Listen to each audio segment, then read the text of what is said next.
the Pitch and Response podcast.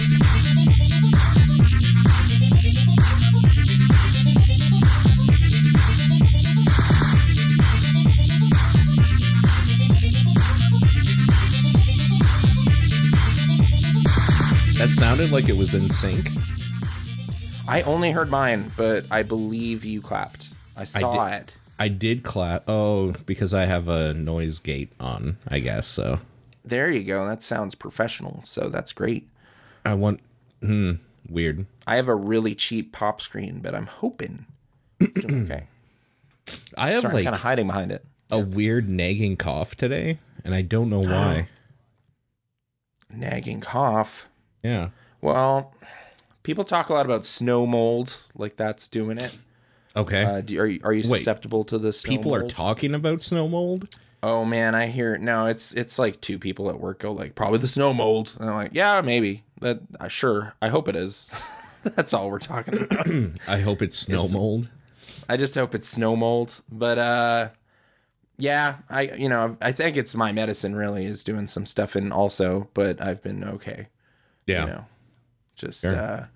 But the big medicine happened today. The big one? If I might. The big shot. Yeah. Moderna was the one they gave me, which hopefully goes well. I was hoping for Pfizer for no great reason. Just I know they need the best fridges for that thing. So I was like, yeah, that's like the elite. Oh. Minus 70 or something. Yeah. Also, oh my God, what the hell is that shit called now? Don't they do AstraZeneca? How many? Oh, I don't know. Yeah, how many versions of this stupid shot? There were 4 listed and then other, so it's open-ended on this sheet I got. It was Janssen, which I think is Johnson & Johnson, AstraZeneca, Moderna, and Pfizer-BioNTech or whatever. Were like the key ones. So the only insight I have on the Moderna was my manager of like Rogers for several years got that one, and like 2 days after she had it, it was like, oh, I have to lie down. Like just it really takes its toll on your immune system. Oh. So I'm kind of bracing for like, oh, I'm gonna lie down today kind of stuff. I gave work a heads up in case I am in no shape to play come Monday, so we will see. But yeah, it was a little weird. It was at the convention center downtown, which we have gone to Odafest at. So I kind of remarked to that effect of just like, oh, it's so weird seeing this place like in this crisis mode when it's like, yeah, I ate a pizza over there and bought like a dumb poster over there and like just milled about waiting for a panel. Like just like it's a familiar environment, but it's just like, no, there's gloves everywhere and little makeshift cubicles and sanitizer and like way too many people that are just there to kind of wave you at arrows, which was like, why are you here? Like, I guess they're putting a friendly face on it or something, might be like ease the tension a bit, because I was kind of wound up. It's like, oh, we barely made it here, and like, oh my gosh, this is huge. But yeah, there was like 7 people that were essentially just pointing at arrows on the floor, and it's like, yeah, that go that way, follow this, and it's like, yeah, I think maybe one guy could have just really drawn your attention to these arrows at the beginning, and then you're good for like 5 minutes, but whatever, however they want to do it. I guess they're also sanitizing your hands and stuff, but and then I got there, said my name. It says Nathan Roar on my one card, but Nathaniel on everything else. So I always worry some papers, please action is going to happen and be like, wait a minute. Yeah. What's up with this? Why is this different? And it's like, I was like 12 and I just said my name that I go by and they wrote it down on this important card I'll need for the rest of my life. So that is why humans exist in roles, though, because a computer totally would papers please that as, oh no, this doesn't match. You're wrong. I'm auto flagging this. Like, who is this Nathan? It's like, yeah, it's Nathaniel. That's not on your known alias record. You need to register that or something. I'm always tensed up about it. Yeah. So I was just like waiting for some hiccup to go wrong, but nothing really did, except I totally like spaced out on a thing I was allergic to when I asked about it. Oh. It was like, oh, there's like a drug. And then I said the wrong one and then was like going through my emails to find the one I had a weird issue with, but eventually found one. And then I just was like, I don't even want to get into the other one because I know I have no written information about it. I had like a minor case of hives one time, when I Oh, took yeah. a like antibiotic or something. So it was just like, whatever, let's just get the shot. And then my grandma phoned right when I was getting the needle in the arm, like just buzz. Man. My phone is ringing. It's like, not now. So it was a Man. fun little 25 minutes of weirdness. And then, and then it was fine. So I'm waiting for the fallout though, but I hope it's just, no, you're on your way. And then in August or something, I get to have part 2. It's the second one that people say hits you Is the hardest. real punch, yeah. Yeah, that's the one they say gets you. So, who knows, Yeah. man? When is Paul Fleck gonna get on the list? Is he looking into it, or? When the Liberal Party of Canada and the Prime Minister decide that I can. It like I saw the age range was down to 30 something, but was that still To with 40. conditions? Oh, okay. And Like the 30 Zeneca, with I think- conditions. Yeah. A lot of condition. Okay.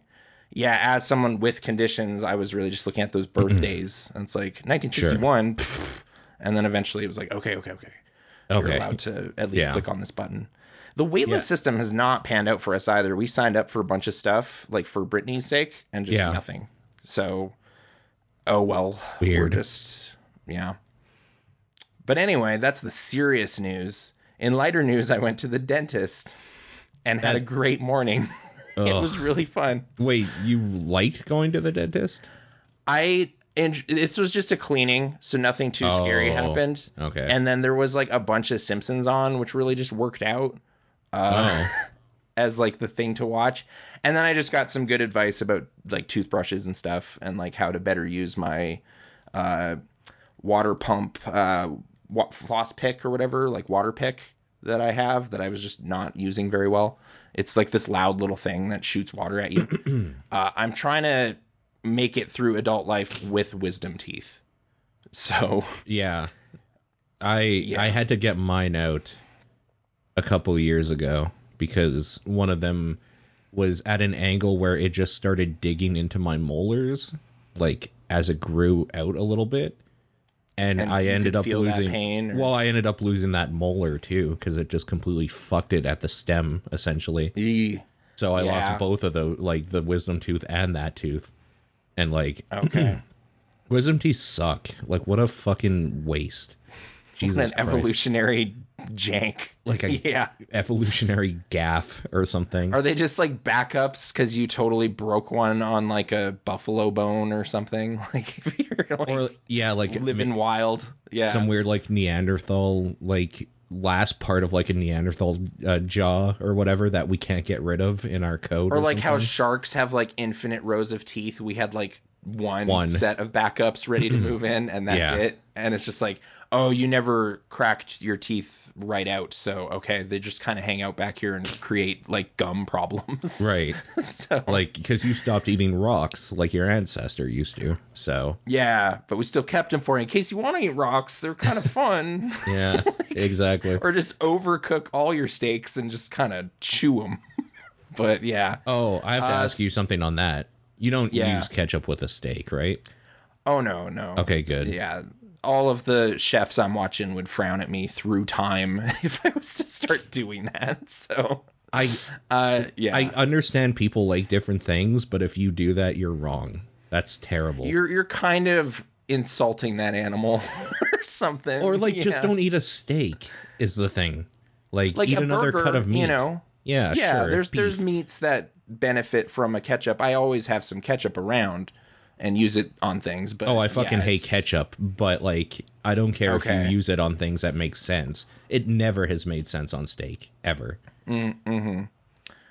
Yeah, I'm trying to up my steak game also, but I mean we're coming into grill season, so I can finally. Do you have a grill? Actually try.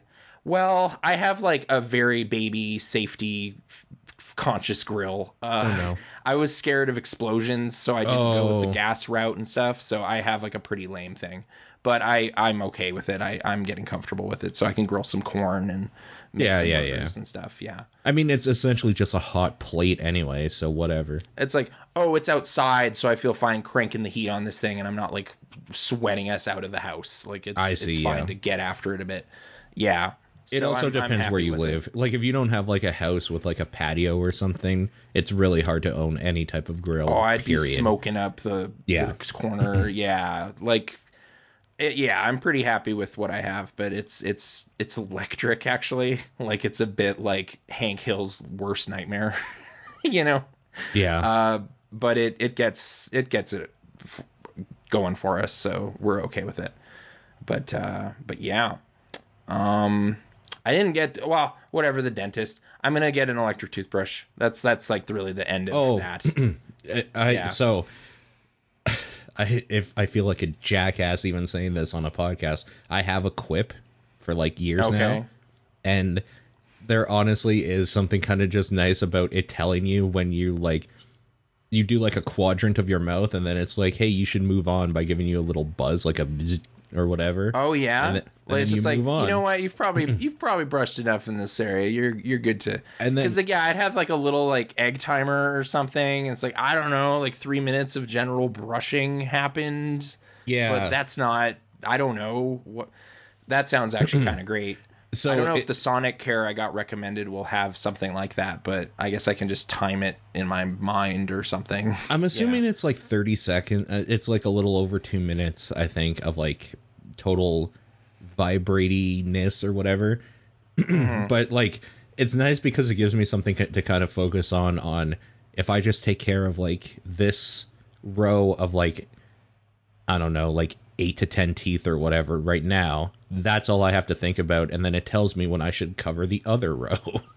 It's such like a weird child thing, but it's one less thing I have to think about consciously. I'm just like, okay, bottom right corner, okay, bottom left corner, just, and I feel like, well, the dentist thing is telling me that I'm doing good, right?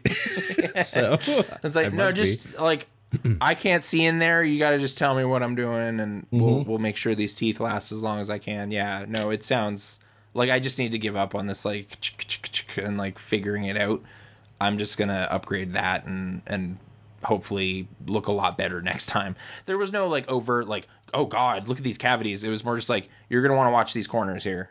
You're going to want to watch out for these little pockets here, because that's going to cause problems. It's like, okay. And then, like, just dumb Simpson stuff going on. So it was actually a pretty great little time. I have terrible teeth problems right now. Oh, okay. Like, you don't listen to TDP much anymore, right? If at all? I like looked into getting at the game of the year stuff a bit this year, because I want to just hear your summary of the year. But no, I haven't been keeping up too hard. The reason I bring that up is because 2 weeks ago, and I talked about this on there briefly, I cracked one of my teeth, and it just like broke in my mouth. Okay. Buffalo Bones, hey, had the steaks. It was a breakfast wrap as I was like walking it going to work. Yeah. What was in it that had a crack? No, nothing. That's crazy. Okay. Yeah, so, and I still have to, so luckily it was the type of crack where I'm pretty sure most of the tooth is like covering the gap that like would form if you lost a tooth. Mm-hmm. But I have to like go in and definitely get it pulled or something, and I just don't know when I can do that, because first of all, COVID's made everything impossible to get like a decent time in for anything. Then this was scheduled months ago, and then they send you emails that are like, are you sure you're okay, and like do this within 24 hours and whatever. Yeah, it's a bit different than it was. And now I have a nagging cough, so I'm pretty sure I just actually can't go to work this week, because it's now like, well, I have to go get a COVID sort of test on the list. Yeah. It is 100% on the list, so now I have to go get a COVID test and wait until I get the results. Yeah. Have you had a test before? Like a No, but I have had COVID. Anything? What? I have had COVID last year, so... Oh, dear. Okay. Yeah. Oh, yeah, I guess we weren't really chatting. I had COVID last year. Yeah, there was a dead zone. I mean, this didn't come up last week. Oh, and I didn't even bring it up on TDP, because it's like... Why bother? Yeah, a bit grave, I guess. But was it like severe, like stuff? No, I had a really, really sore throat, like probably one of the worst sore throats I've ever had. For a day and a half, like to the point where I couldn't swallow anything and it hurt to like do anything. And then like that went away. And then I was just exhausted. Like I slept like 16 hours a day basically, and like on and off. But then after a week that kind of left, and then for 2 weeks I just didn't have any taste or smell. So it was one of those things of like first. I was kind of always thinking that was like the first thing to happen. So I was like smelling onions and shit. Yeah. It might be, but like I was in bed for so long so that it was just like whatever. And then I was drinking water and just fluids, so I didn't really think, oh, I can't taste anything until like, I had this broth food. Isn't really doing it or like this this doesn't have any taste at all. And then I was just like, okay, I'm gonna have some of these like really spicy chips that I had. And I had one, and it was the most surreal thing ever, because the reason I like those chips is that they have a lot of flavor on them. Like they're spicy as fuck, but they're super flavorful. So I eat it, and all I can feel is like the pain from the burn. I can't taste a thing. It's like I put something without anything on it in my mouth, and my mouth just started burning. Like it's like physically responding to it, but none of the taste sensors can talk. That's so weird. It was so fucking weird. Yeah. I've seen like the video of the guy like biting a red onion and whatever, but it's like, okay, that's a strange I should have tried sensation, that. Yeah. I will say it was kind of neat in a way, because it's like, well, I don't really care what we eat this week, so let's just like have whatever's been sitting in the fridge for a while that doesn't, because like that will keep us like alive, because who cares? Yeah. It's like, let's go to the least favorite stuff, because whatever, it's literally just sustenance right now. We'll crack open this pea soup or something. Yeah, exactly. Yeah, I made some dumb like early pandemic scare purchases, just like, we better load up on this soup. And then I had one and was like, this recipe is terrible now. This is such a bland, lame soup. So I gotta throw bacon in there or something next time I try to have it.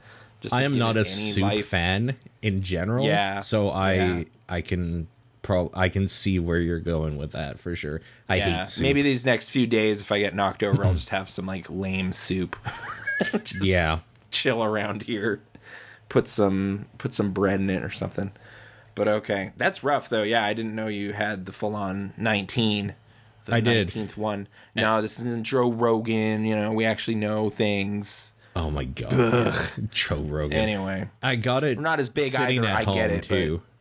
Yeah, which was great because I was not working at all, and I got it because Erin had to go to work, and she got it from somebody at some point. So she brought it home. Oh, geez. Okay. Yeah. And she handled it okay, too? Or? Yeah. Hers was tiredness as well. So. Yeah. This fatigue, I guess I'm wondering if it'll get a little taste of that with the vaccine, but we'll see what happens. Is it weird that, like, so the fatigue would have sucked for me if I was working at that time. But, like, it's kind of a non-issue when it's just like, well, I'm a useless piece of shit anyway, so let's put on, like, twitch.tv and fall asleep on the couch for 10 hours. Who cares? I'm trying to, like, I'm pretty sure I had the H1N1 back in the day, and that just turned into, like, John Carpenter week or something. I remember. Like, I'm just going to put this on and just whatever. And it was, like, draining. You're just sitting there drinking water, and there's movies, but I want to say it sort of timed out with like Netflix happening in Canada or something. So it's like, this is fine. Like I can just stream dumb stuff. So it was like not a great week, I guess, but I was able to weather it pretty fine. And I found like my old like EB Games like schedule, and I was like, man, my manager was a chode. Like just like these crappy short ass shifts I was getting towards the end, just like scrawled on a piece of receipt paper. Like it's like, yeah, I wasn't missing much. It's fine. Yeah. But, yeah. Let's pivot a little bit into some video game stuff, I guess, speaking of EB Games. I have kind of a new segment I want to try out. Okay. Where lately I've been sorting through, like we've been doing a big spring clean, digging through boxes and stuff. One of the things I was initially like, oh, yeah, I have all these. And then I was actually like, no, dude, these are great. I was great at subscribing to this.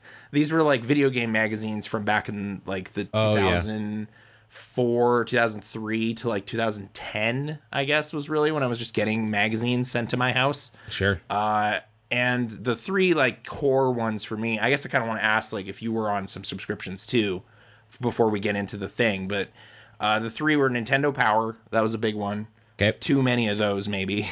It goes right into like the Wii era. It's like I stopped reading these at some point. I was like, I don't care. But now I can look at them.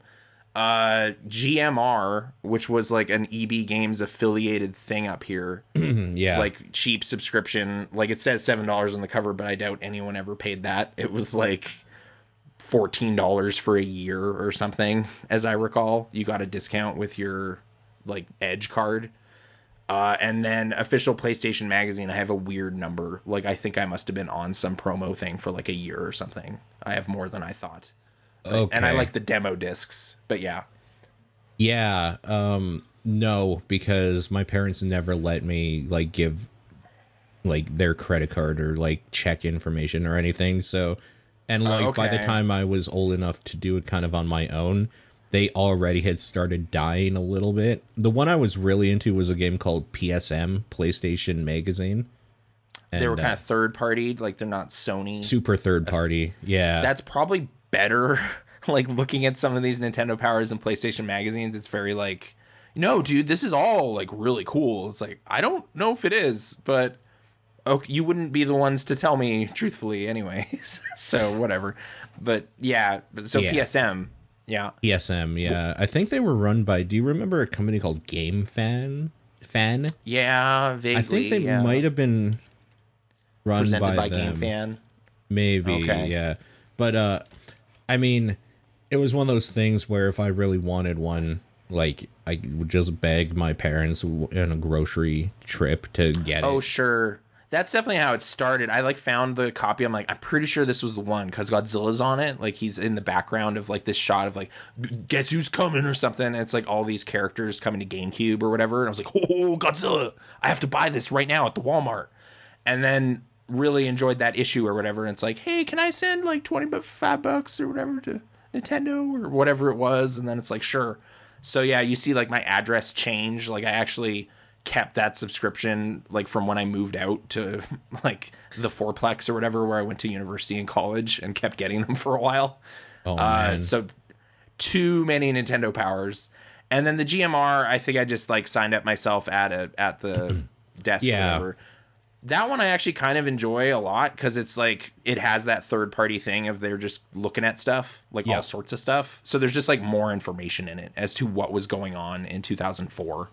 So like it's more useful. I was super curious what happened to PSM because at some point I just stopped seeing them, and like as I got older and I found out why they became PlayStation the official magazine. Oh, so we sort of do have a magazine in common. But it started off as the 100% independent PlayStation magazine, and then they were just like purchased or something. And then the 100% sold out PlayStation magazine. That's fucking great. Amazing. Holy shit. I found some like demo discs and stuff too that they sent me. Like I have a Drakengard demo, which I'm weirdly proud of now because like Yoko Taro blew up and everything. So it's like I had the first stuff. It wasn't great, but it's right here. Yeah, you know? I don't give a shit about those games at all, except for the secret ending that leads to Nier. Like, like its Nier connection is the thing. I was playing Drakengard 3, and it's like kind of novel, but it's like super slashy. Like I wasn't quite hitting the spot. I'm sure some of the swords and stuff were like similarly named, and it sort of ties in, but it wasn't like the deep stuff I need. Like I was dabbling in some Sino Alice and whatever, and it's just the clickiest, dumbest thing. Like I might still click on it though because it's simple enough. Too simple, maybe. You can just click auto, and it's just like watch characters fight. But I mean that's also the Niers, right? There's auto battling in those too. Yeah. So I turned a lot of that off to like at least play it. Yeah. You know. It's cool to look at, but yeah, and Replicant just came out, and I pounced on that, but I haven't looked at it yet. I'm curious how that. I have a feeling you and I will be talking about that a lot because I don't know anybody else who's like heavily invested enough to play it right away. Gestalt really blew my hair back. Like I couldn't believe that game. So I'm wondering how they retooled it with this different character and everything.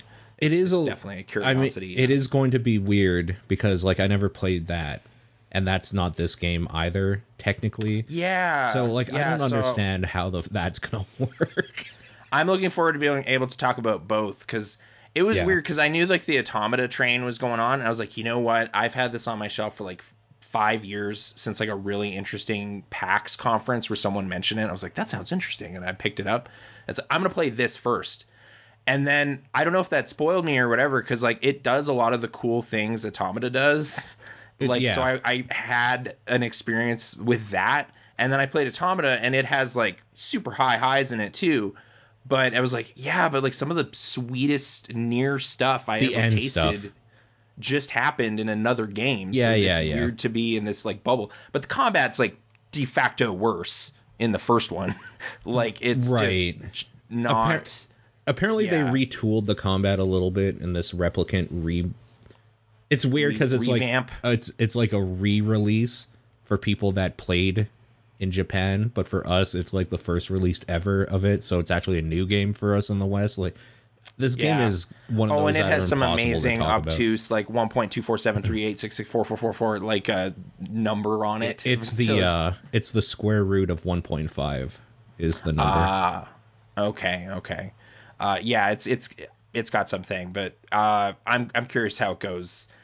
I hope they have the same voice for the Grimoire. He reminded me of Pierce Brosnan. They do, and I just loved hanging out with that book. So, I had a whole like info dump about this game for some reason, and like one of the things was, hey, if you liked the old voice actors, well, congratulations, they brought them back to redo the lines. It's like, oh, okay, cool, yeah, sure, all right. Like, I didn't care about that, but that's awesome. Why wouldn't you? Remember, if you could? You got to go fishing on the other beach.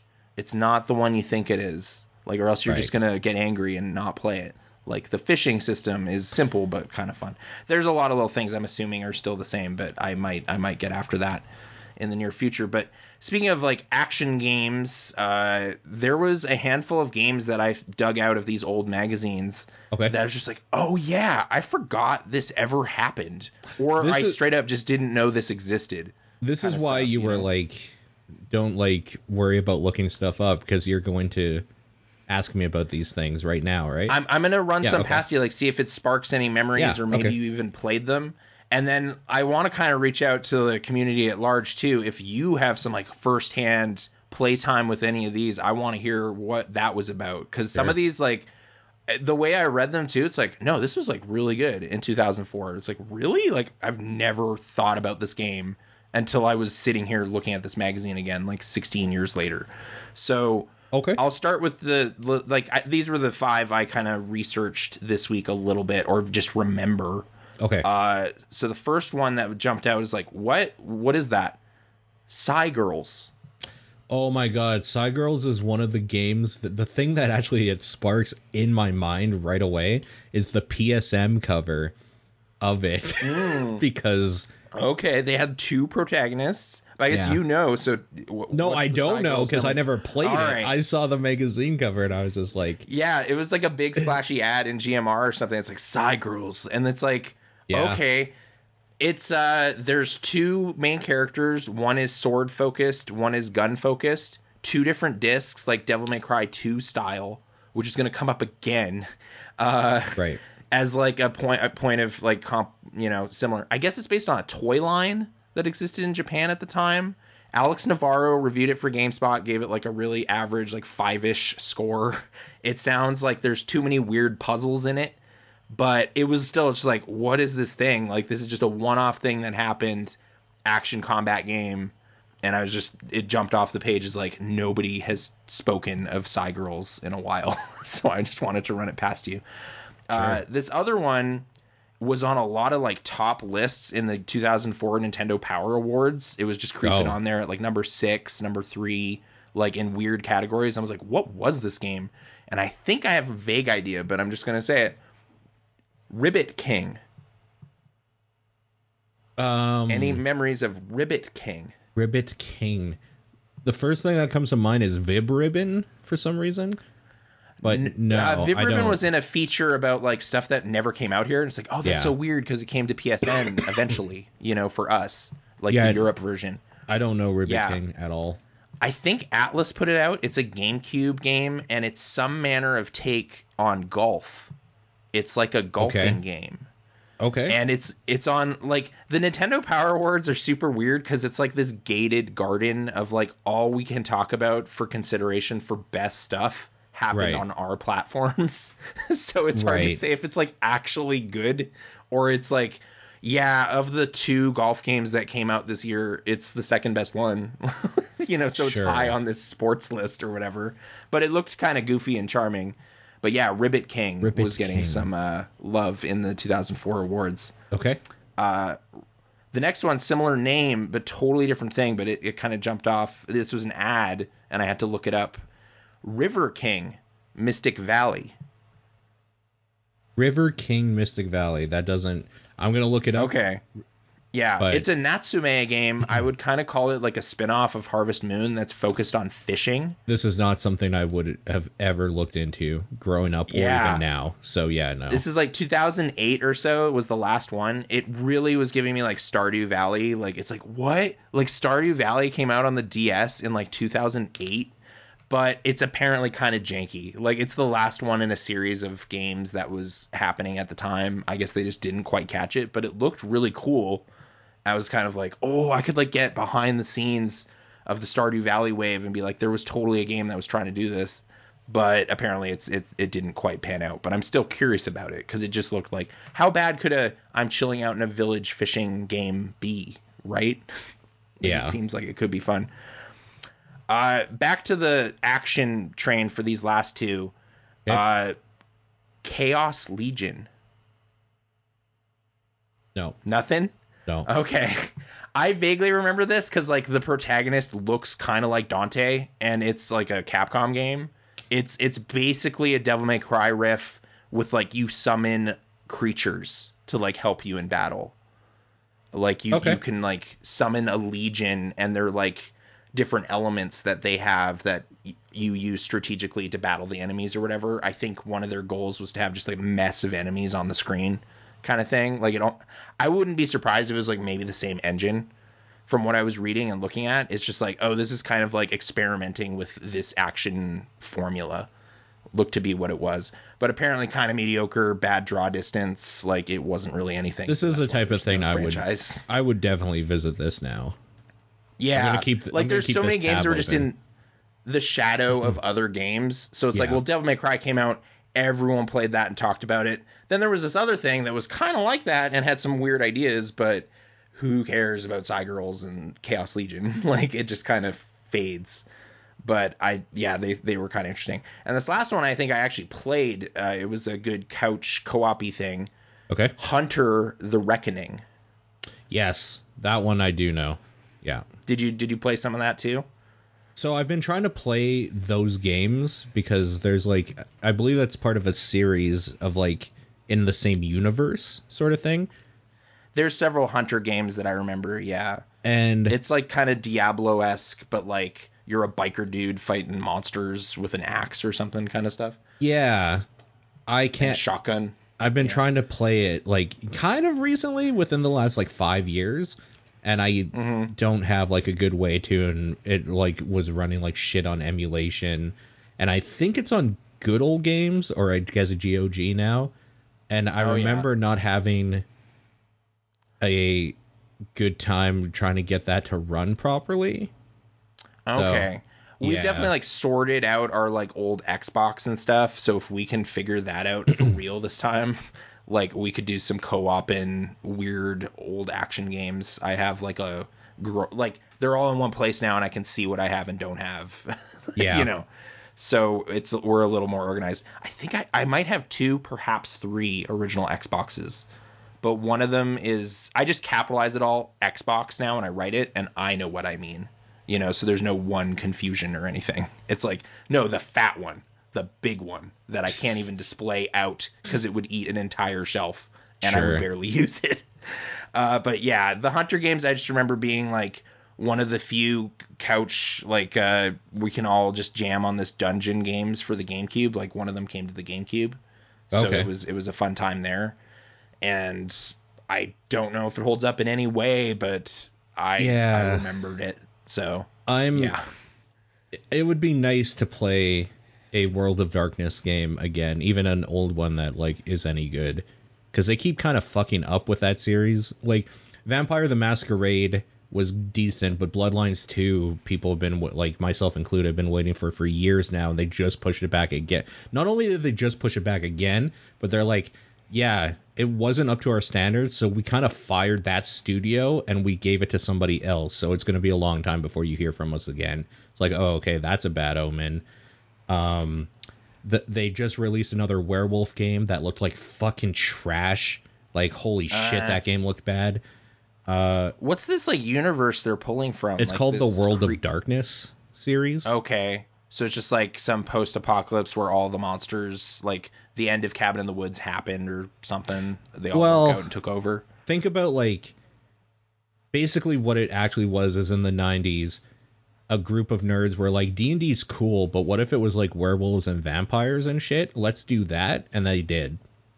I feel like, yeah, okay, like exclusively, because I'm sure all that stuff is in D&D, but it's like, let's focus on this area of lore. Yeah, we like it. Yeah. So makes sense. You have Werewolf the Apocalypse, Mage the Ascension, Vampire the Masquerade, obviously. Fuck, Changeling the something, and I don't remember what the last one was as like the like big games, the big five or whatever. So the Hunter video game series is branch of that. Yeah, is part of it. Okay, I forget how many there were. There was like other R words like Redeemer and stuff. I think I was seeing, but it's like, is this just like more levels of Reckoning? Like, I don't know. Those like are probably sequels, I would more assume, of some kind. Yeah. But anyway, so those were the 5 I dug out for this one. I'm kind of wanting to call this segment Forgotten Treasure, because maybe they're bad. Treasure, a little tip of the cap to. My favorite murders, Karen Gilgariff, loves saying it that way, and I think it's really funny. So this is my little tip of the hat across to another podcast. I think you're allowed to do that. Nope, illegal. But yeah, if anyone played these treasures and wants to give us some Ribbit King, especially, I might buy that. If I have some trading credit at Video Game Trader, if there's like a chilled out golf game about frogs, that sounds like exactly right. So I didn't mean to do that one. Yeah. I looked up a screenshot of that game after you had finished talking about it a little bit, and it looks definitely like something that like somebody played on stream once, and I was just like, what the fuck is this, and changed it. It seems like one of those. It seems like it would be fun, but like not something I would watch for sure. By any too chilled out. Yeah, this is like a chill out with some tea looking thing, but I was still interested in it. Sure. But yeah. So if you want some first-hand takes, and then I'll have 5 more for us next week to puzzle over and think about and see if we can remember anything firsthand about it. Man, I should like bust out my magazines and see if there's anything from. There's a lot of neat nuggets just in the corners of just like, or even just little things where it's like this big page of like previews, and it's like giant stuff about like some Shrek game. And then there's like a little tiny crunched into the bottom Killer 7 something, I don't know. It's like this crappy little like blurb, and it's like, that's like the coolest game on this page. What are you doing? But it's like, I don't know. We don't know. It's not out yet. It could be trash. I don't know. And it's a cool era too, because like it's one of those, it's like how technology has changed how things are. With websites, you can just focus all the time ever on whatever like you want, because it's kind of like a free thing that you just click on and people will read. You just throw hours of video up or whatever, but it's like, no, you have like this many pages and this many characters to fill. Yeah. So just whatever you can cram in the corners of this thing. And weirdly, it has like the opposite problem of, we have to fill this page even.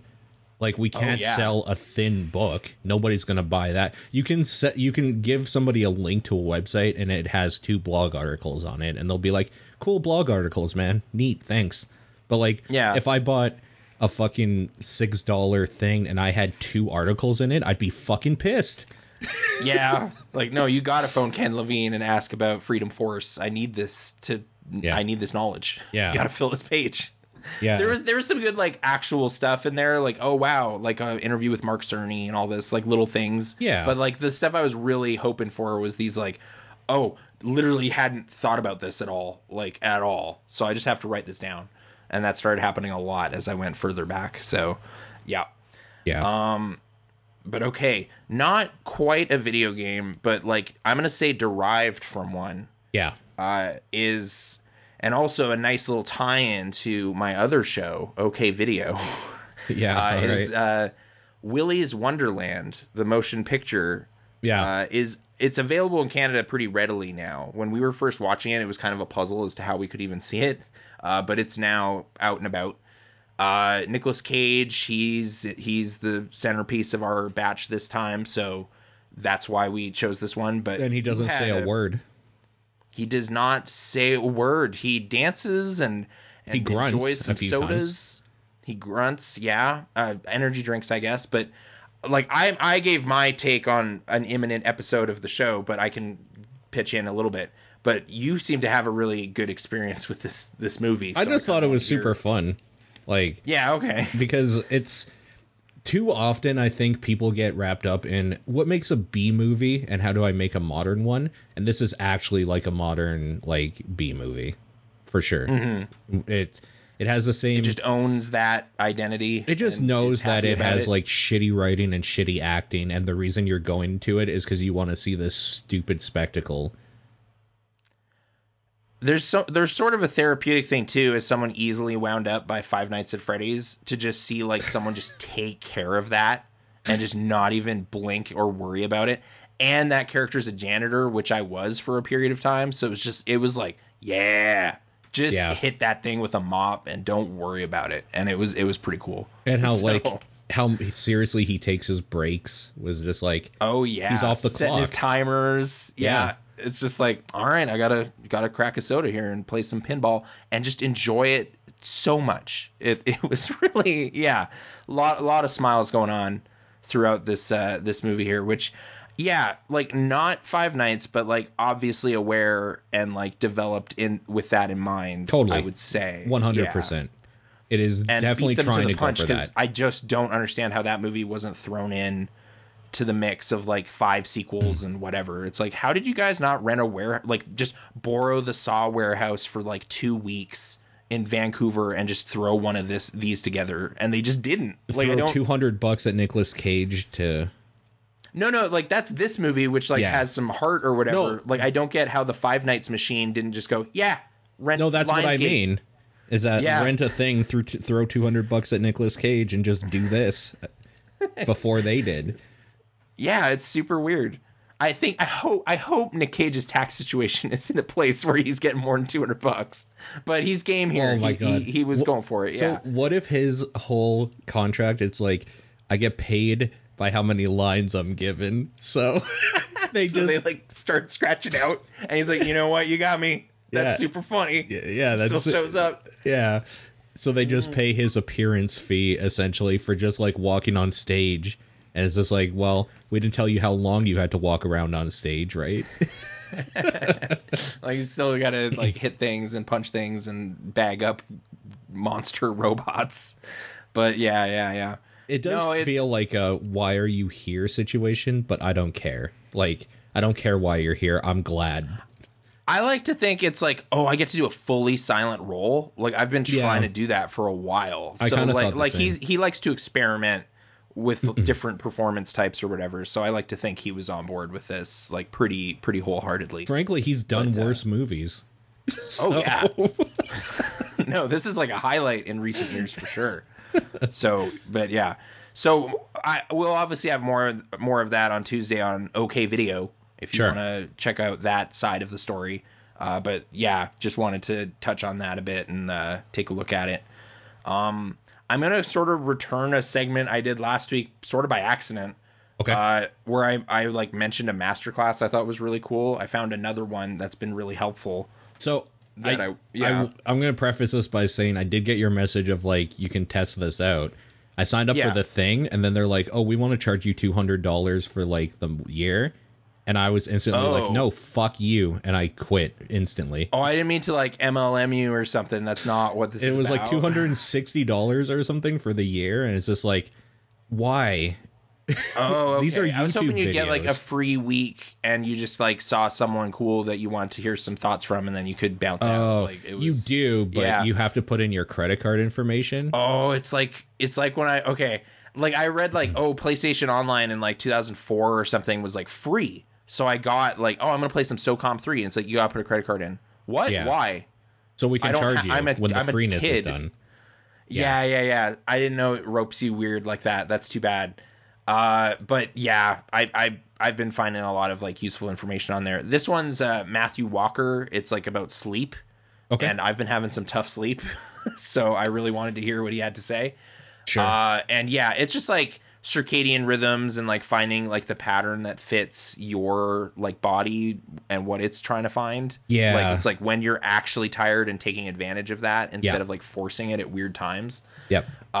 The only beef I have with the class so far is it's sort of structured with a lot of like trying to sell you that sleep is really good for like most of it. It's like, oh no, dude, like lesson 1, I'm like so on board with what you're saying right now. Like I get Give it. me some of those sleep tips, all right? tips, yeah. And it's like, wait, like scrolling through the videos, it's like, oh man, like the last quarter of the class is like, and now here is how you can sleep better. So I was kind of like, dude, I need to know. So I like kind of jumped the gun and was looking at some other stuff to try to get after some of that now. So Sure. It's just a pacing thing. It's like hour 4 of the 4-hour class is like the stuff I really need. So there's that caveat, but it's still, it's some useful stuff about just, and I've had like 3 much better sleeps this week because of it. And it's just giving me more energy. So, Okay, so let's ape their master class. And what does Professor Nathan say to get better sleep? What do you have to do? Well, one of the key things is caffeine related. So unfortunately, I've had to like start shooting down Peter's coffee offers at work. And I tried to tell him like, I can't be drinking this anymore at night. So like, you don't even need to make this much. But he keeps making like a full pot. And it's like, dude, we're just wasting grounds. Like, not what are we only that, doing? but like, I remember his coffee. It's fucking heroin. It's black tar heroin coffee. It is a strong. It's pretty thick. I've had strong coffee in my life. Anytime I've drinking coffee that he's made, I've never slept again for the week. Like, it's like, I call it warehouse brew.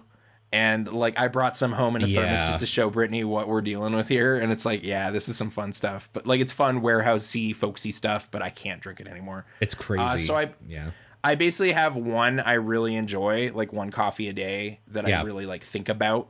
It's all you need. I have it like honestly not too late. Yeah, it apparently just really lingers in your system for a while.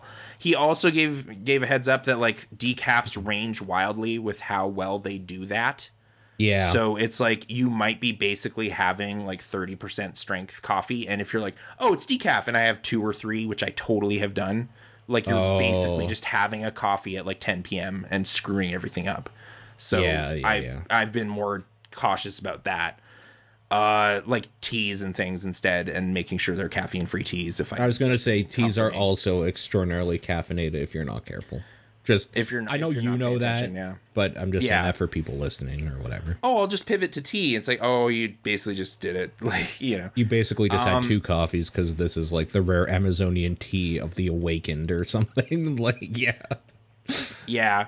Like there's kind of the chemical that builds up as you go about your day, adenosine. So like you should start yawning and getting tired towards the end of the day, and when you're starting to feel that, you should probably try to shut it down. Like just go to sleep.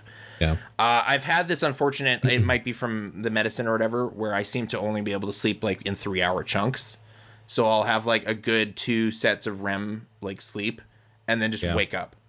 And it's like, all right, I'll like get up and do some shuffling around and maybe have like a piece of bread or something. It might not be a medication. So the real problem here is that I do believe really deeply in the like circadian rhythm sort of thing and like how people are different.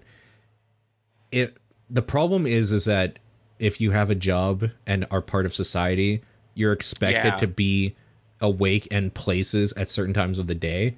And that's always been like my issue, is that I know personally for myself, even as a kid, that I'm the most alert between 3 p.m. to about 3 a.m., roughly in that 12 hour period. Okay. And like, so you might be a true night owl then. So if every time I've had an overnight job, like a graveyard shift or even a later shift or whatever, I've been like totally fine, no problems or whatever. Anytime I've had to be at work and awake at like 5 a.m., I'm not fully like cognizant of what I'm doing, at least until 11 or noon in the morning. And I've already been doing stuff, which is kind of scary for like 5 hours. And sometimes it's been like operating a forklift. Like, it's fucking scary, right? But like a little autopilot, like you're not all the way plugged in. But like, what can you do, right? And it's like, in your situation, it might just be that you can never really possibly sleep properly for more than a certain amount. So you would need a job that allows you to like wake up, do something for a bit, sleep, and then go do more and then sleep or whatever. Yeah, like it has me wondering about like old stuff about like they were talking about indigenous tribes and how they would handle their sleeps and like siestas and stuff in Mexico. Yeah. Of just like, maybe they're just like figuring out things about people's rhythms, and it's like, this guy can kick ass at this bakery if you let him like chill out for 3 hours in the middle of the day. Yeah. And then he'll get back at it and it'll be awesome again. Or like they would kind of run their like indigenous camps like in shifts in a way of just like, this dude loves staying up late so he can do the night watch. Like, this guy is always up early making bannock or whatever, so we're gonna let him like hit it early, and just kind of have this like group situation where it's like naturally figuring out people's like cycles. Yeah. Like, it was just like, this is great stuff that like accidentally was figured out. You know, like, it's kind of cool. Well, by necessity, right? Because if you put someone in the front line of like your tribal war or something and they were exhausted, you lost that war. Yeah, you got to know your best, like, sharpest dudes at what hour and whatever to take care of stuff. It was kind of awesome. Just thinking about it, that wasn't even in the lesson, but it was just like, oh, no. Like, there was some about, like, communal sleeping, and then I was just like, oh, like a teepee, like at the Stampede. Yeah. And then you come to sleep, and then you wake up, oh, I get it. Like, it was just, like, all clicking into place. So it was a fun, engaging bit. And then a final, like, little tip, I guess. I mean, alcohol is something to watch out. It just makes your sleep shallow. So it's like, you know, I would be like, oh, I'm going to knock back this to like fall asleep. It's like, you're getting like the shallowest sleep right now. Like, you're really like circumventing some of what you're hoping for. So, yeah. I've had to stop anyway because of the pills I'm on. Yeah. But it's definitely something that's like, maybe just have that like a special occasion on occasion. Like, you can't just have that as a regular night thing or something. So, yeah. That's what I recall right now. So yeah, sleep is important. I don't know. That was a big. They did at least acknowledge like, yeah, airline jobs specifically are going to be difficult, like, kind of thing. I felt like, yeah, thanks for considering like the flights, because I have 2 days a week where it's going to force me past like midnight, and that's like sort of in the weird zone, like where I'm supposed to start to be shutting down. Yeah. This other guy kind of has this system of animals and things that he compares you to in like a quiz, and I'm a late bear, I guess. Okay. In this, and so it's like, is that like a second shift, like between 11 and 7 a.m. is kind of the 7. window I should look at? That's literally my job hours. Yeah. So you might be a real like actual night owl. I thought I was for years, but it's like, no, I think maybe like one of my parents was, and one was like either an early bird or a bear, or whatever in this situation. So it's like, I have some combination of inclinations or whatever. I do remember multiple times of just being like, I started my shift like years and years ago. I don't know, like I think I started at 2 or 3 in the afternoon, and I was supposed to go until like midnight essentially and lock up, and just so many times that it was like, you have a flight coming in late. And, like, other people I'm working with are, like, falling asleep at their desk waiting or whatever, and I'm just, like, reading, or, like, I'm totally fine. Or, like, one time I had to do an overnighter, essentially, because one of the animals that came in wasn't clearing through customs, so I had to wait for the next shift at 6 a.m. And it was just, like, totally fine, no problem at all. Go home happy. Like, not an issue. It's like, oh, I can totally handle overtime like that. Yeah, no. Like, I had that happen maybe once or twice where it's like, but it was like 2 or 3. The other guy was Dr. Michael Breus. His quiz is pretty good, but like his presentation's a little corny. Okay. I didn't stick with all of his lessons or whatever, but he at least gave me some fast information that I wanted when I was intrigued at the outset. So just Cool. to acknowledge that. Sure, Tap. But yeah. And Cool. Any other There you master go. classes? I guess I think I'm just gonna do one a week, shout out. So that was this week's one. That's the main one that I like dove deeper into than most. So it really was the defining one this week. Sure. Yeah. Cool. Do we want to move into like a questiony kind of zone, or Sure. what do you have like a question? I do. Oh, okay. It's via my cousin-in-law, and I thought it might stir some thoughts here. Oh. Because he was talking about Hayao Miyazaki, filmmaker extraordinaire, anime Sure. man. Yep. He's maybe starting to like dabble in the anime, but not like dive in deep or whatever. He was kind of embarrassed that it's like, I know he's like the most mainstream dude ever, but Hayao Miyazaki, it's like, no, dude, he's great. Like you want. There's a reason why he's the most mainstream, because it's like, he oh, earned I'm a that little with embarrassed. great stuff. I'm a little Yeah. embarrassed to like read anything by Stan Lee or Marvel because it's so mainstream. It's like, what are you talking about? That's the reason. Defining comics. Yeah. It's like, I don't know about these big Batman. Like, I was trying to dig a little deeper. It's like, no, whatever. I do feel like people get up their own ass about Miyazaki works, though.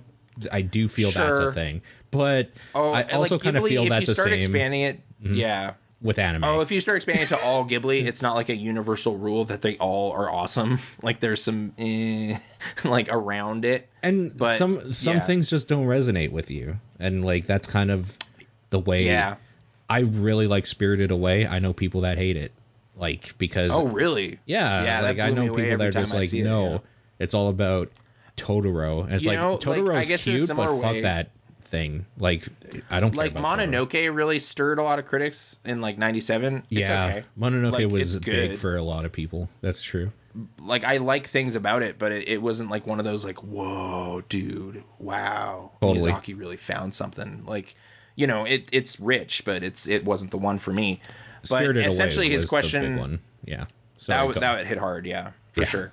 But essentially, he wanted to broaden out a bit, and he was just like, all right, like I don't want to watch big shows or anything right now. Yeah. But like, what are other like essential like keystone anime movies? Like Movies. it's not Oh. Miyazaki.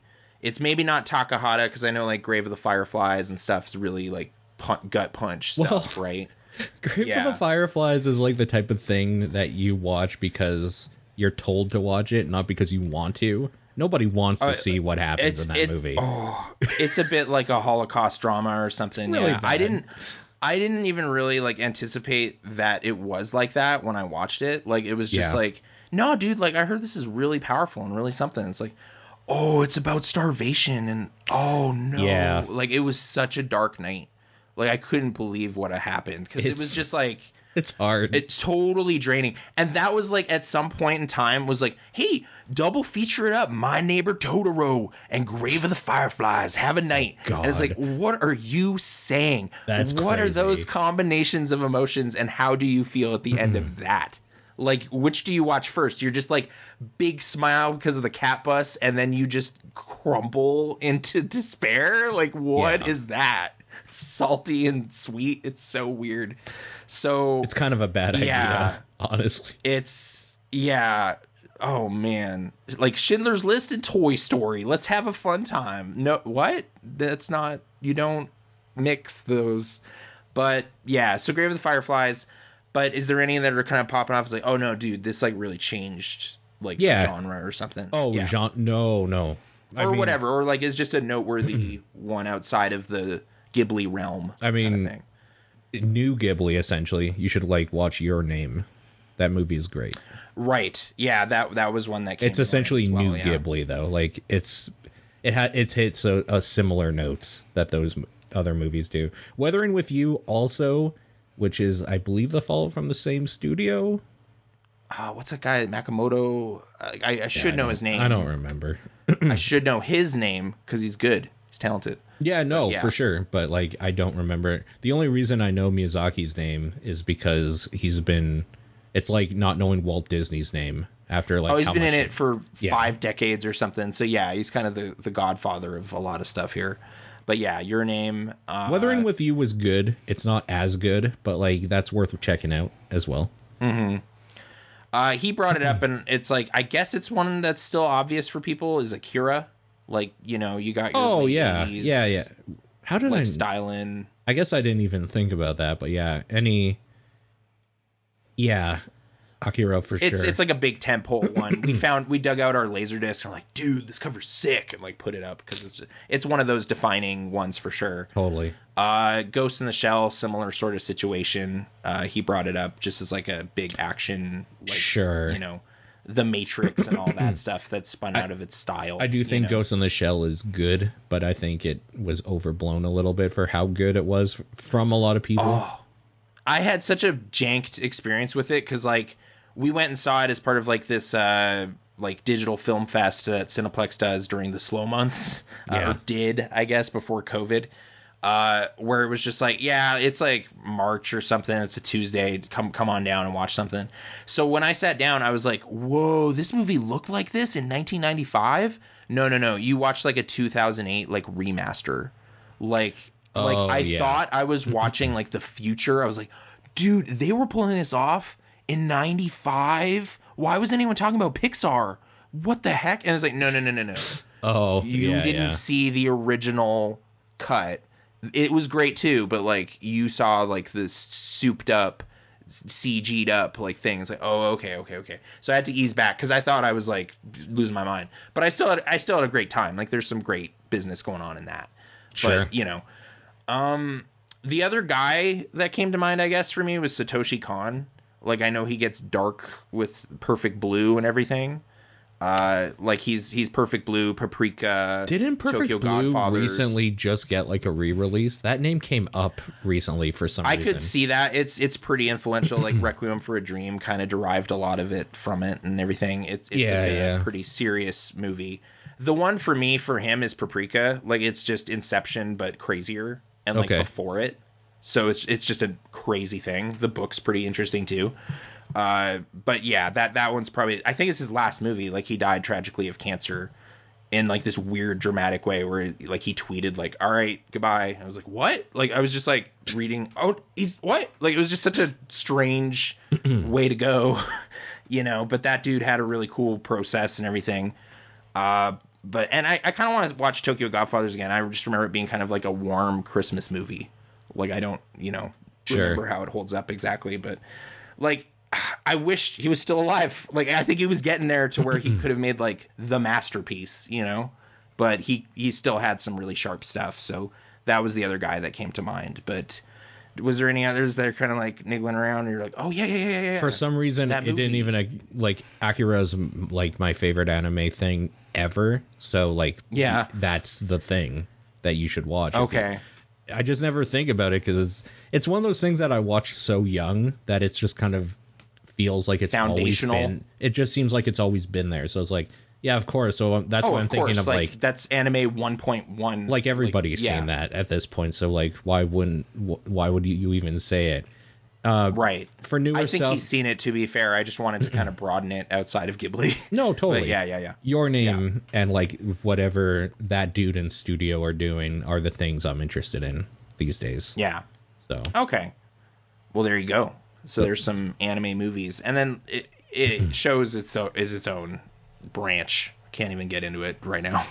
So we'll see. I actually started an anime show recently that I really like called Wonder Egg Priority. And it's just exciting because I'm just gonna write that down. It's exciting because, you know, I mean, you and I have known each other forever. I'm not the one that gets into anime and talks about it. So it's fun to have a show that clicked. Like it's like, yeah. So the basic idea of it is a girl finds or gets drawn to, this is at the very beginning of like the first episode, what the fuck are they called? The machines that like give you a little prize when you put a quarter in, sort of thing. Gachapon. Gachapon, yeah. She's drawn to a gachapon machine, and it's full of eggs in it, and she gets one, and she brings it home or whatever. She's told by a dead firefly that she buried that comes back to life and talks to her to do this if she wants a friend or whatever. And she brings it home. She has a weird dream and like cracks it open or whatever, and it like spawns a friend. This is all in her dream. It's happening.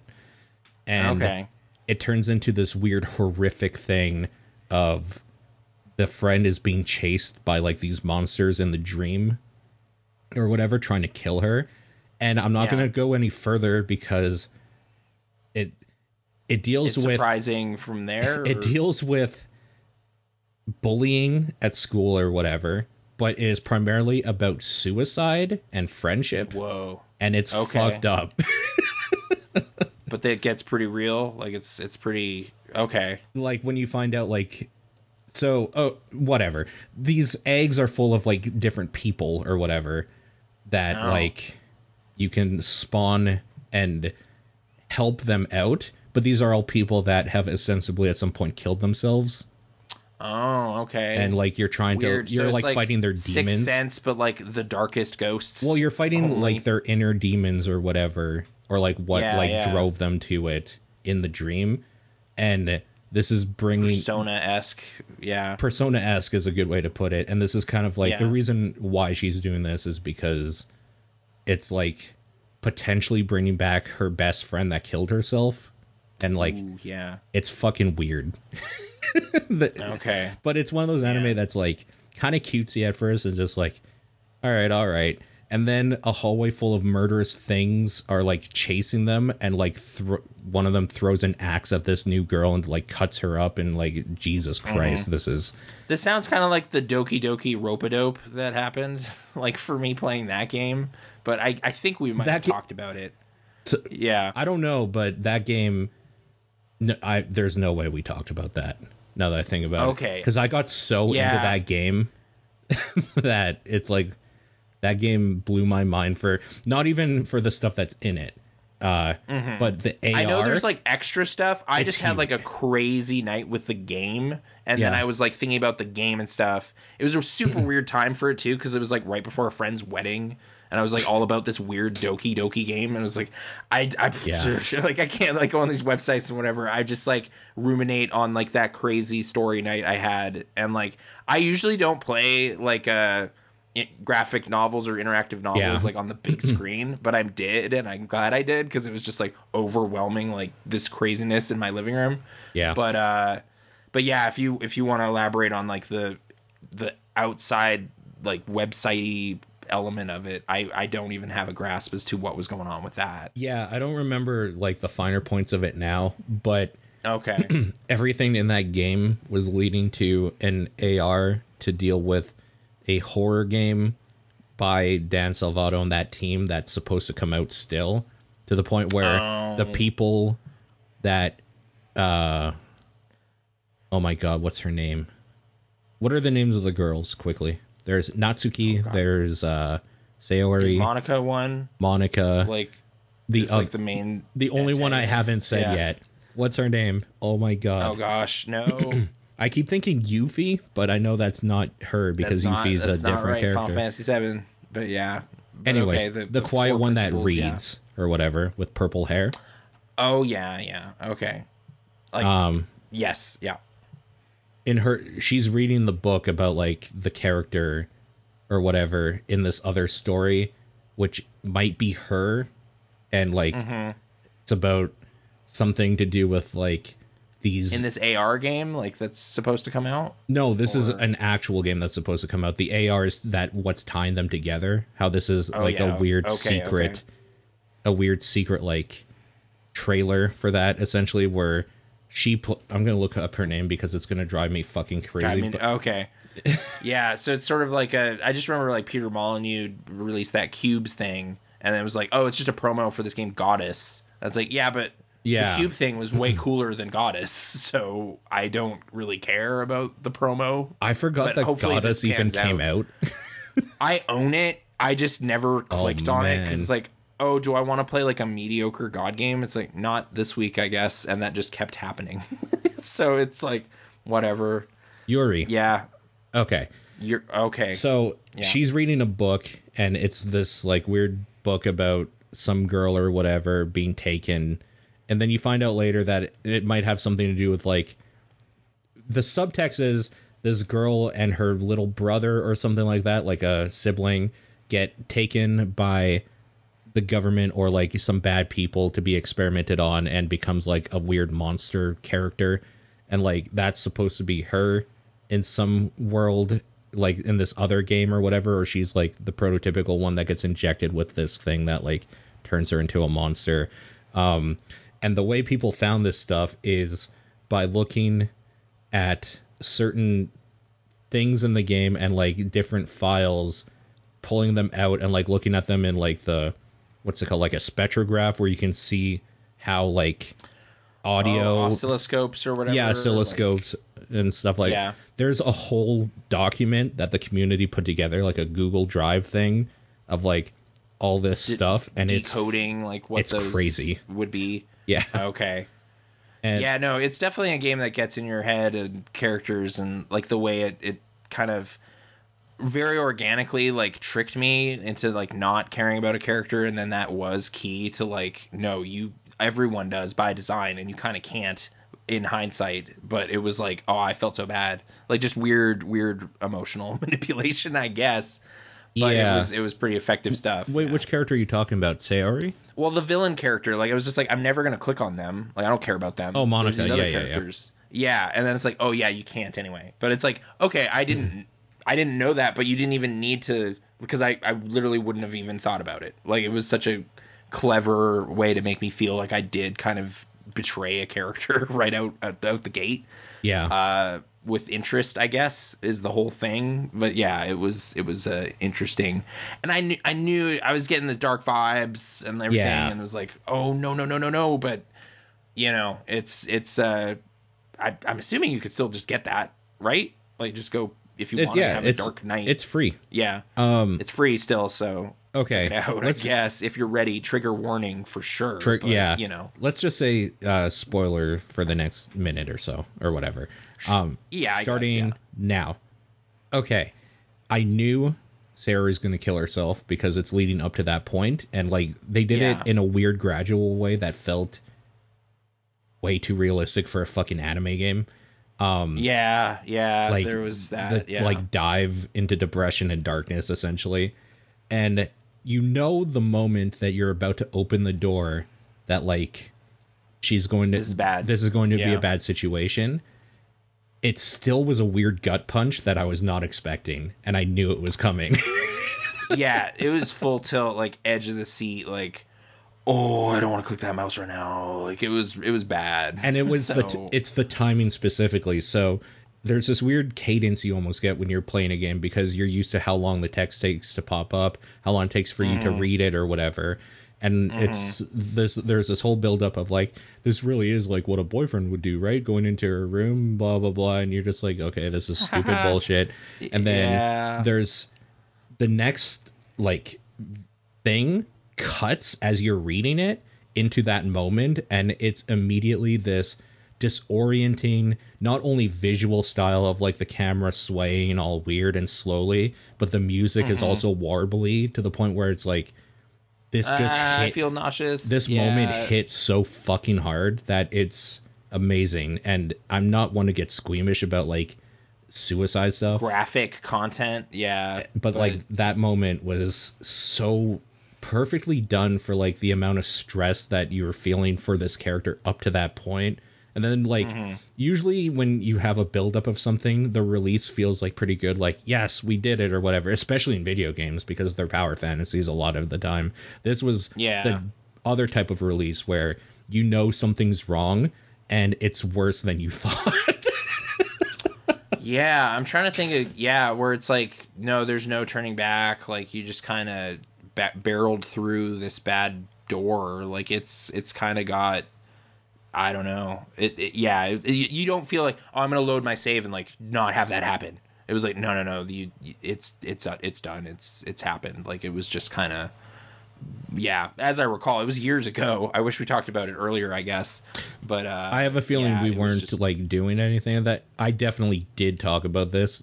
So there's there. Yeah. Okay. There's a while where, I mean, I still would, but I have a specific podcast series called Survive the Night, and it's just about like a horror property and like what makes it work and blah, blah, blah. I did a full episode on that of just like gushing about why that was just a horrific game in like a way that most games aren't. Yeah. Oh man, it has that like perfect thing that I think Audition the movie is supposed to have, but I know what happens, where it's like you shouldn't know what happens when you sit down to watch that movie. You should just be like, it's raining in Japan, I'm gonna duck into this movie theater and see this like romantic comedy or something, and then you get like swept out. You're like, what is this? Like that's supposed to be the experience, but the movie got so notorious for what it is that's why you heard about it on that IMDb message board or whatever. So it kind of stole its energy a little bit.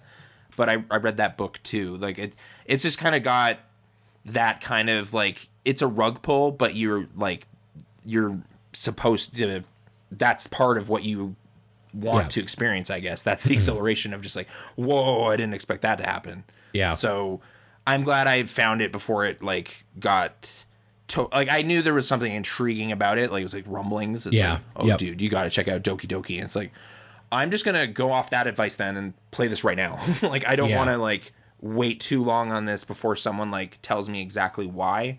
So, you know, and it's been years now, so I guess we can spoil it a little bit. I remember somebody talking, or not talking about it necessarily, but like I remember reading something about like Doki Doki is crazy or whatever. So I looked it up because I hadn't heard of it. And on Steam, because that's how I play most of my games, there's like tags, and one of them is psychological horror. And then I was looking at the screenshot. Like, on this art style? Yeah, I was looking at the screenshots. I was like, what? And then there's like, I went down to the reviews, and this was before like things like everybody knew what it was. So the reviews there were just hardcore people. There's more about this Doki Doki thing I want to get to in a second, so remind me if I keep moving too fast.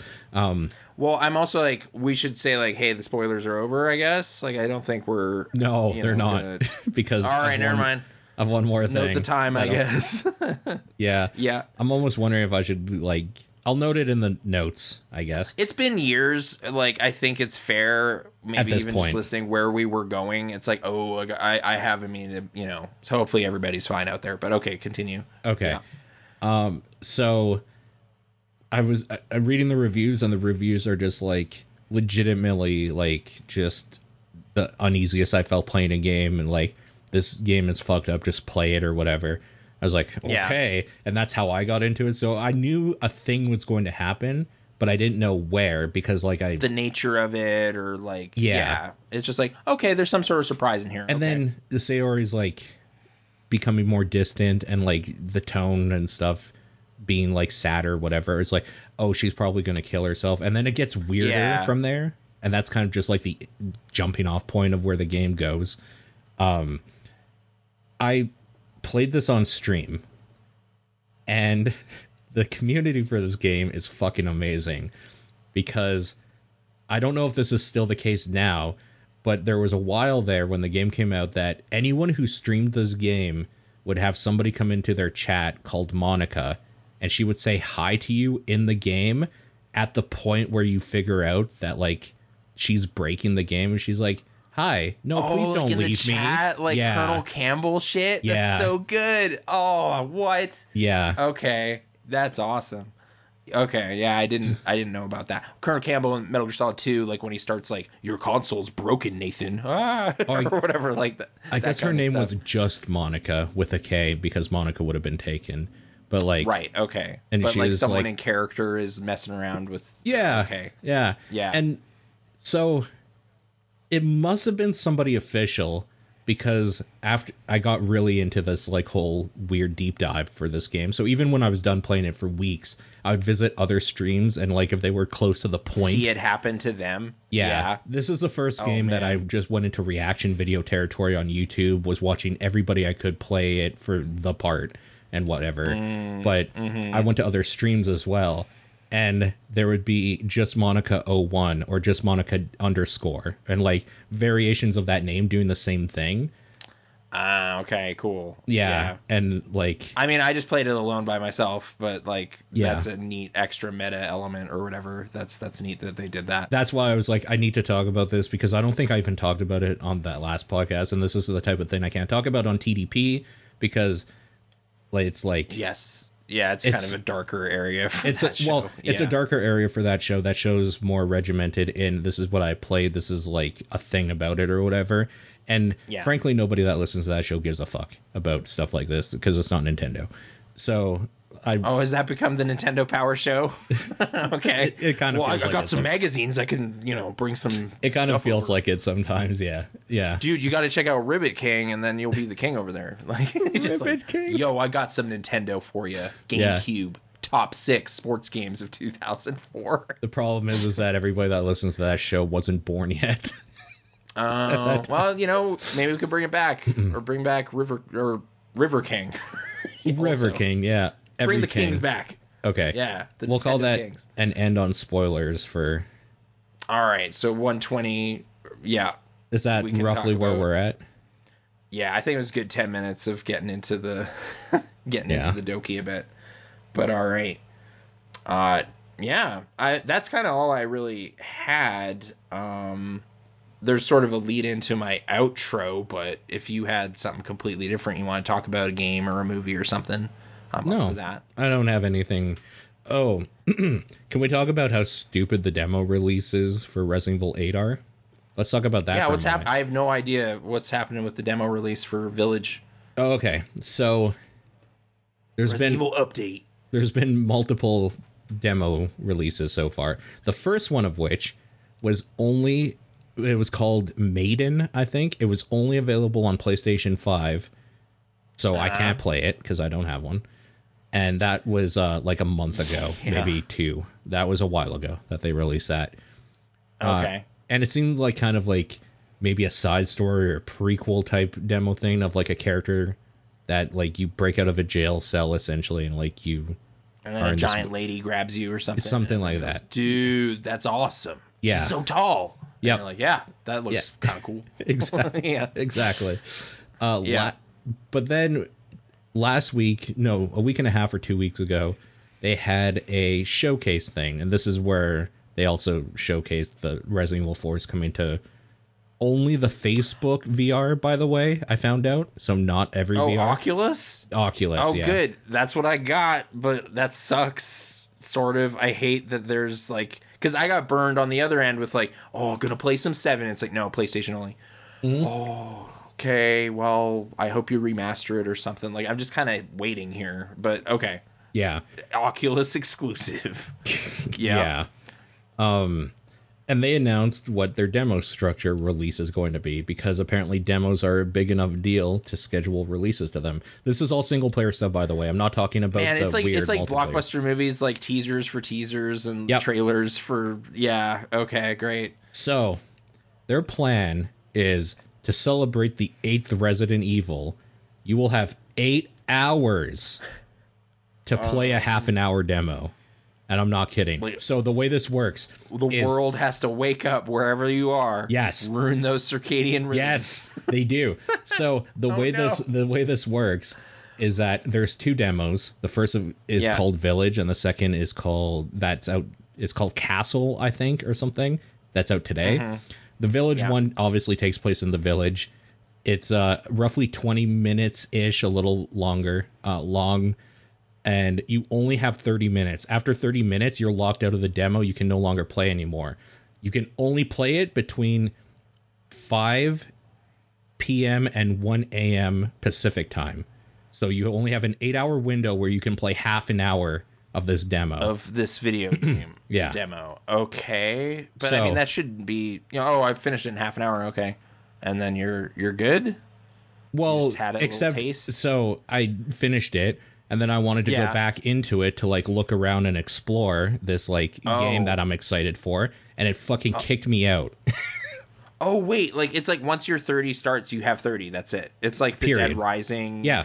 like old ass demo, but Yeah. you could play that again and again because they want you to enjoy. No, this is like, nope, demo's over. Come back next week. I don't know. Weird. Okay. Yeah. Was it fun? Was it good? Yes. Like, I mean, I wanted to explore more, so it's like, oh, it made you intrigued to even play it more, so that seems good. But Sure. okay, yeah, that's a weird way to do it. yeah. And that's what. How many more of demos are planned, or is this like when does this come out? Like, what's the date? May 7th. It comes May out. 7th. So Okay. So we're coming up on it. that was last week. That was the village demo. This week is like the castle demo or whatever, and it's going to be the same thing.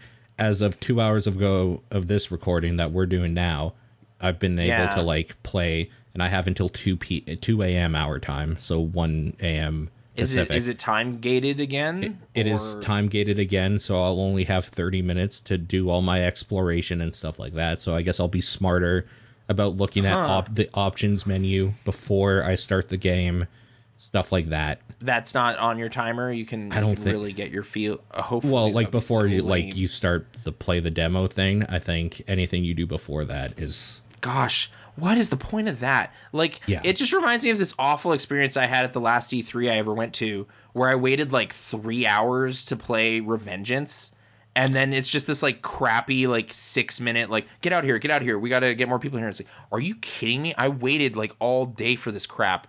Like, I kind of hate that game. Yeah. Because it was just like, that wasn't worth 3 hours of the same trailer forever. Like, that was awful.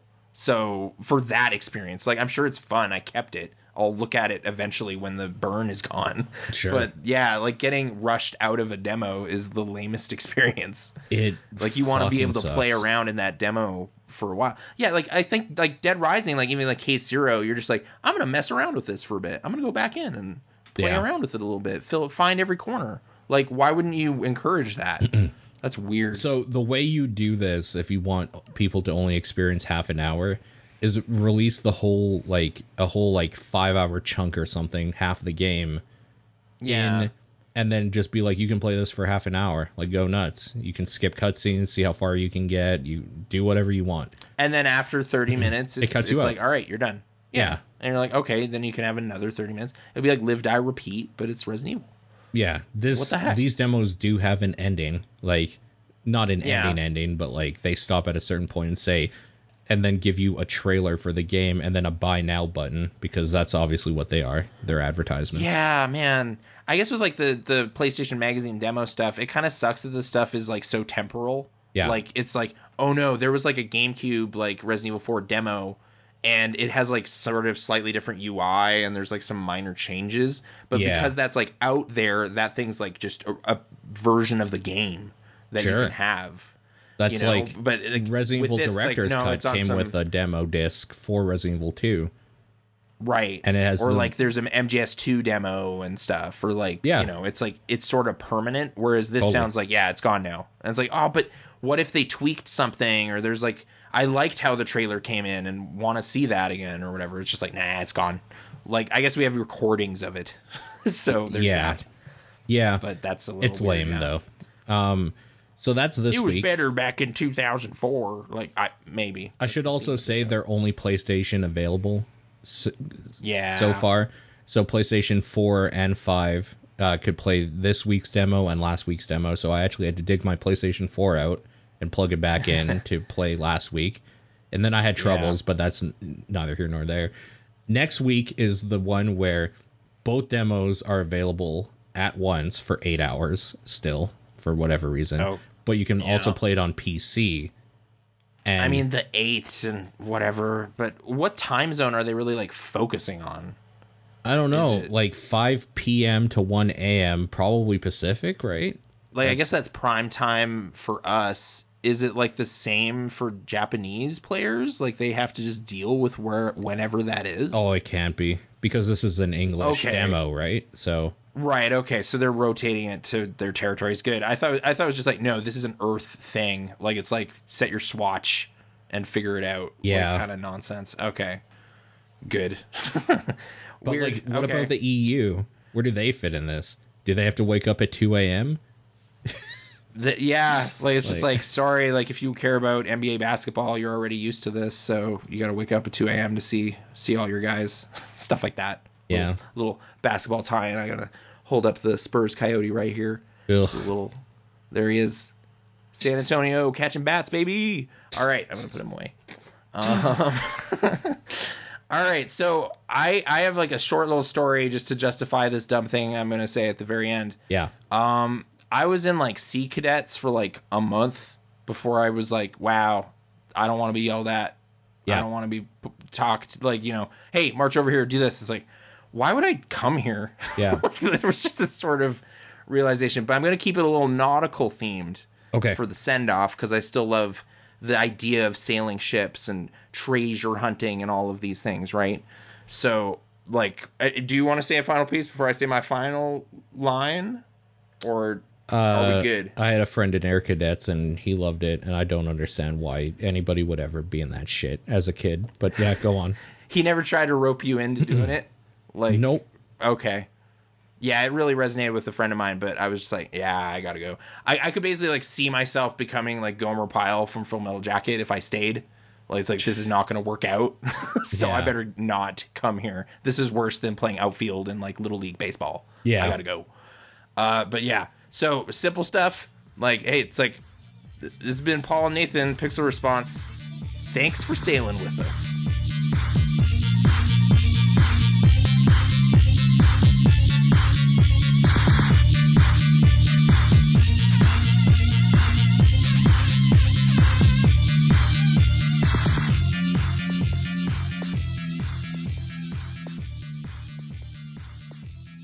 That's it. Oh, okay. All right. Thanks for sailing with us. Thanks for sailing with us on the pirate ship Pixel Response. See you next time.